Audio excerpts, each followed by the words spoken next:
was driving home after visiting my parents for the holidays. They live way out in the country, and I thought I'd save time by taking the back roads. It was a decision I'd regret for the rest of my life. The storm came out of nowhere.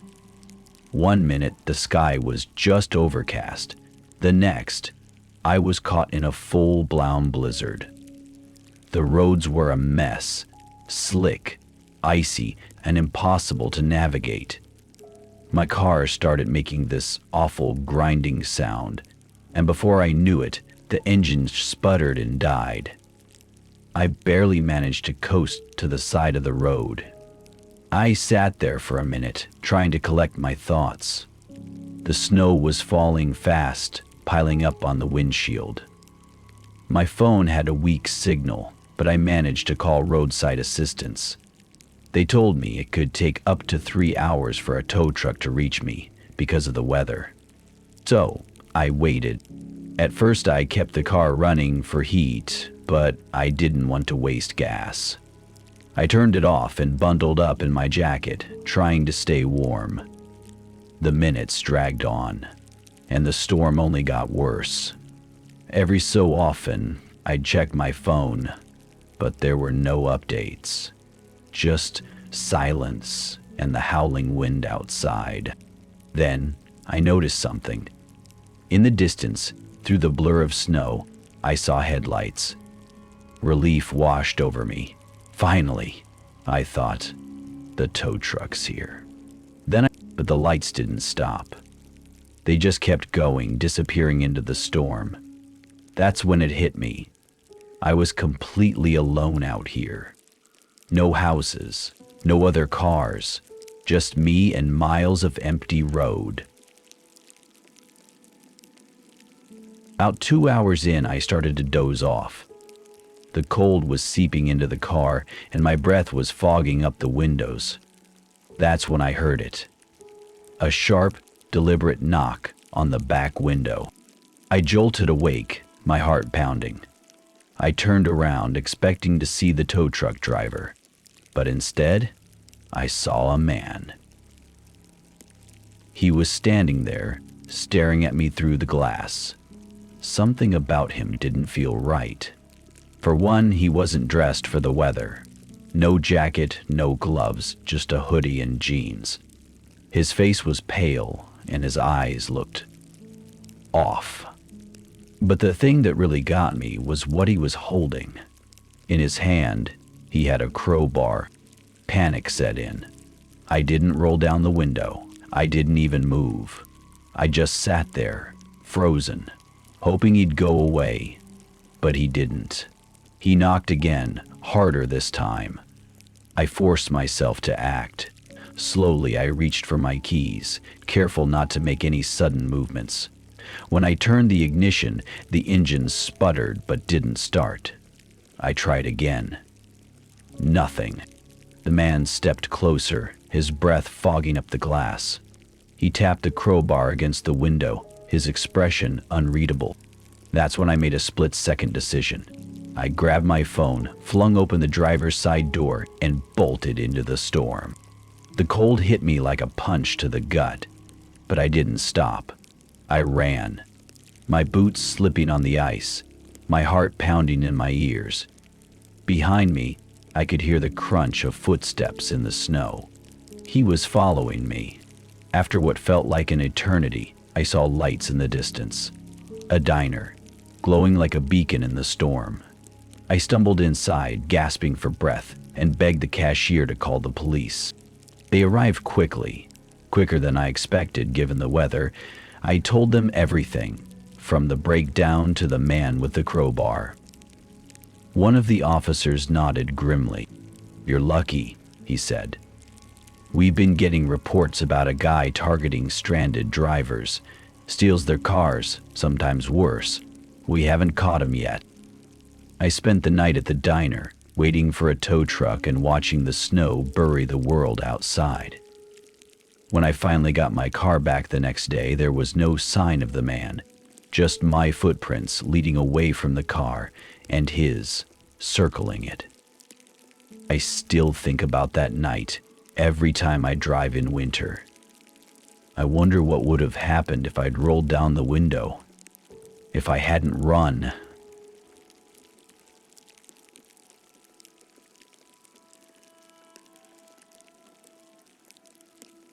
It started as a typical winter night. The storm had been raging all day, but I needed the extra cash, so I decided to work. Ride-share requests were surging because no one wanted to drive in the blizzard. I'd been driving for hours, taking people to and from the airport, helping stranded shoppers get home. Normal stuff. It was nearing midnight when I got a ping for a pickup. The location was unusual, a gas station on the outskirts of town. But I didn't think much of it. When I pulled up, the place was deserted except for a man standing by the edge of the lot. He wore a dark coat and had his hood up, but I could see his face when he turned toward my headlights. Something about his expression made me uneasy. Still, I unlocked the doors and let him in. He slid into the back seat without a word, his boots tracking snow onto the floor. I greeted him with the usual, "Hey, how's it going?" No response. He just stared out the window. I checked the destination on the app. It was a 30-minute drive, mostly on back roads. The storm had only gotten worse, and I was tempted to cancel. But I didn't. The first few miles were uneventful. The only sound was the hum of the heater and the windshield wipers struggling against the snow. I tried to make small talk, asking if he was heading home or visiting family. But he didn't say a word. His silence was unnerving. He wasn't on his phone, wasn't fidgeting, just sitting there staring out at the blizzard. About 15 minutes into the drive, we were deep in the back roads. No street lights, no other cars, just endless snow and the occasional tree bending under the weight of ice. That's when he finally spoke. "Do you think anyone will hear you scream in a storm like this?" The words hit me like a punch to the chest. My hands tightened on the wheel as I glanced at him in the rearview mirror.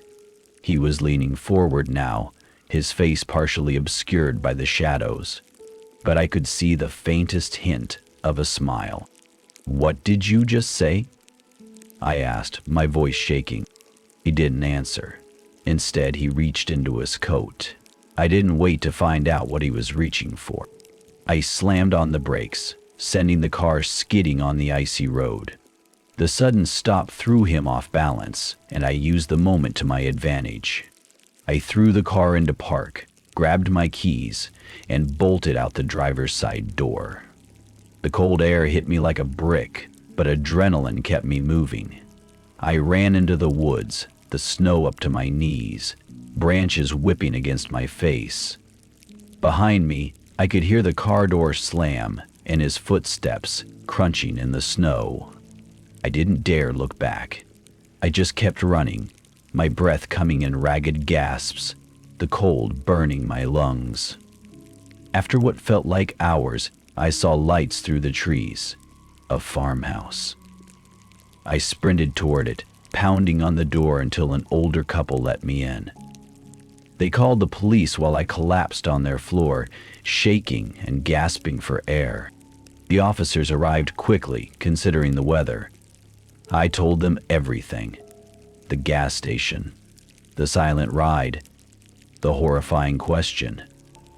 They promised to search the area and took me back to my car. When we got there, the car was empty.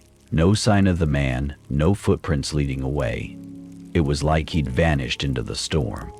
I quit driving for good after that night.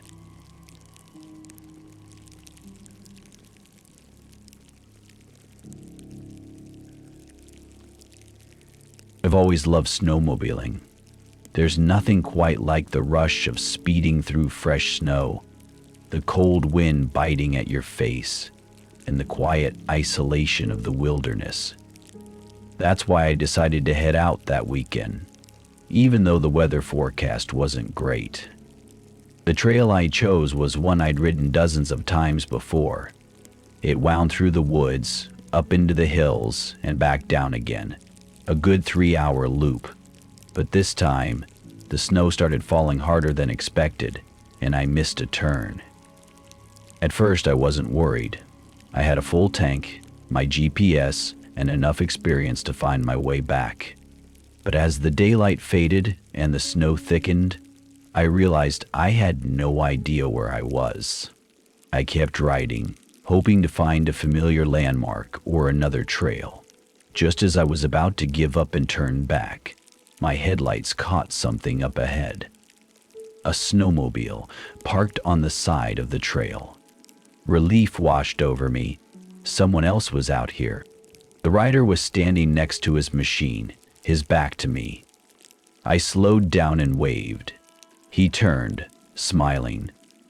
But something about him struck me as odd. His clothes were pristine, like he hadn't been riding at all. And he didn't seem the least bit concerned about being stranded in the middle of nowhere. "I got lost," I said, shouting over the wind. "Do you know the way back?" He nodded slowly, his smile never faltering. "Yeah. Follow me."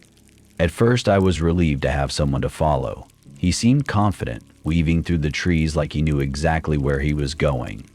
But after about 20 minutes, I started to get a sinking feeling. The trees were getting denser, the terrain rougher. This wasn't a trail, it was just wilderness. "Hey," I shouted, pulling up alongside him. "Are you sure this is the way?" He stopped his snowmobile and turned to face me. That same calm smile was still plastered on his face. "Trust me," he said. The way he said it sent a shiver down my spine. It wasn't reassuring, it was chilling. I hesitated for a moment, then muttered something about needing to check my GPS. As I fiddled with my phone, I watched him out of the corner of my eye. He wasn't looking at me anymore. He was staring off into the woods, like he was waiting for something. That's when I decided to run. I hit the throttle and veered off in the opposite direction, my snowmobile kicking up a spray of powder as I sped away. The wind roared in my ears, but over it, I thought I heard him shouting. I didn't look back. After what felt like hours of riding blindly through the woods, I finally found a trail marker. It led me back to the main road, where I flagged down a passing truck and got a ride into town. I still don't know what his intentions were or why he was out there, alone, in the middle of a snowstorm. I've been snowmobiling since, but I'll never go out alone again. Because in the wilderness, you're not just at the mercy of the elements. You're at the mercy of whoever, or whatever, you might meet out there. That's it for today's tale from Shivering Vault. If you have a story worth sharing, drop it in the comments or send it our way. Don't forget to subscribe and share with your fellow thrill seekers. As always, the Shivering Vault thanks you for unlocking today's tale. Until next time, the vault awaits your return.